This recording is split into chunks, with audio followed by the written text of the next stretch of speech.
Q M والے تو پوری دنیا میں پاکستان کا کام کرنے کی بات کرتے ہیں. پنجاب میں جا کے وہ سرائیکی صوبے کی بات کر رہے ہوتے ہیں. یہاں پر آ کر جب ان کو حکومت بھی ملی تو ان سے کام نہیں ہوتا ہے. کچھ ان لوگ کے لوگ ہیوسٹن میں رہتے ہیں, ماشاءاللہ اللہ تعالیٰ نے ان کو بڑی ترقی دے دی ہے, وہی رہتے ہیں. اور دوسرے لوگ بڑی ان کو اللہ نے ترقی دی ہے, یہ مانتا ہوں. سب فیڈرل ملیشیا سے شروع ہو کے ڈیفینس تک پہنچ گئے سب, یہ مانتا ہوں میں, لیکن کام کراچی کا کچھ نہیں کیا. پاکستان مسلم لیگ نون سندھ کے جنرل سیکرٹری اور سابق وفاقی وزیر خزانہ مفتاح اسماعیل نے کہا ہے کہ اس بار پی ٹی آئی کراچی جیت گئی تھی. نہ پی ٹی آئی نے کچھ کیا اور نہ پیپلز پارٹی اور ایم کیو ایم نے کچھ کیا ہے. اس بار کراچی نے اپنے پی ٹی آئی کو ووٹ دیا یا آر ٹی ایس نے پی ٹی آئی کو ووٹ دیا,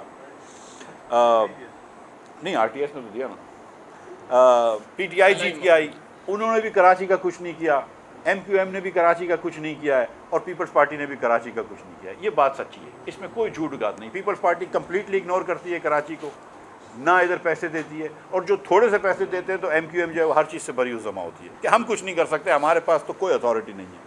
ان کے پاس گاڑی لینے کی اتھارٹی ہے, جھنڈا لگانے کی اتھارٹی ہے, فیڈرل وغیرہ میں 2 وزیر بٹھانے کی اتھارٹی ہے, سندھ گورنمنٹ میں آدھے وقت سے زیادہ پیپلز پارٹی کے ساتھ پارٹنر تھے, اس کی اتھارٹی ہے, لیکن کام کرنے کی اتھارٹی نہیں ہے.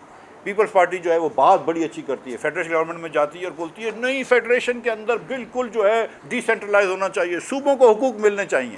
صوبوں کے بعد آ کے ان کی فیڈرلزم وہاں ختم ہو جاتی ہے. بھئی لوکل گورنمنٹ کو بھی حقوق دو. سٹی کورٹ کراچی میں میڈیا سے گفتگو کرتے ہوئے مفتاح اسماعیل نے کہا کہ مسلم لیگ حکومت میں جی ڈی پی 5.5 سے بڑھ رہی تھی, آج جی ڈی پی 0.4% رہ گئی. مسلم لیگ نون چھوڑ کے گئی تھی جب حکومت کو مئی 31, 2018 میں, تو پاکستان کی جو نیشنل انکم ہوتی ہے, جی ڈی پی گروتھ ہوتی ہے, یعنی کہ تمام پاکستانیوں کی جب آپ آمدنی کو جوڑ لیتے ہیں تو اس کو نیشنل انکم کہتے ہیں, تو وہ جو تھی وہ 5.5% سے بڑھ رہی تھی. مطلب یہ کہ ₹1,00,000 کی کسی کی انکم ہے تو وہ ہر سال 5,500 روپے ریئل ٹرم میں بڑھ رہی تھی. اب وہ جو انکم ہے پاکستانیوں کی مشترکہ انکم جو ہے وہ کم ہونا شروع ہو گئی ہے, اور 0.4% سے پچھلے سال کم ہوئی ہے, اس سال شاید اور بھی کم ہو جائے. امپورٹ کس چیز کی کم ہوئی ہے؟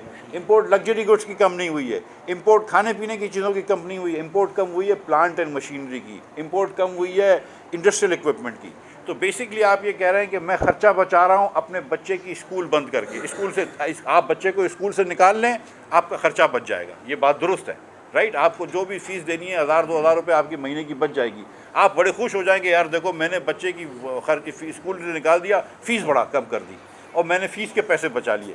بھائی یہ کون سی مستقبل کی پلاننگ ہے؟ خبردار کیا کہ سردیوں میں گیس کی کمی ہو جائے گی. حکومت کا کام گیس کم کرنا نہیں بلکہ گیس کی پیداوار بڑھانا ہے. خان صاحب نے اور دوسرے دیگر وزراؤں نے آپ کو دعویٰ دیا ہے, آپ کو ابھی سے وارننگ دی ہے کہ ونٹر کے اندر گیس کم ہو جائے گی. اور بھائی تمہارا کام یہ نہیں ہے کہ ہم کو وارننگ کرو کہ ونٹر میں گیس کم ہو جائے گی, تمہارا کام یہ ہے کہ بجلی لا کے دو, یہاں پر گیس لا کے دو. یہاں پہ 2 سال سے آپ بیٹھے ہوئے, 2 سال پہلے کیوں گیس آ گئی تھی؟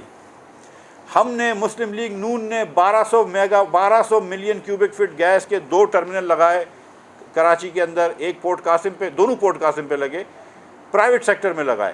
ایک کی میرے خیال سے 42 پیسے اور ایک کی 44 سینٹ ٹولنگ فیس ہے, جس کی وجہ سے شاید عباسی صاحب کو اور مجھ کو جیل بھیجا گیا تھا. ہم نے آج تک یہ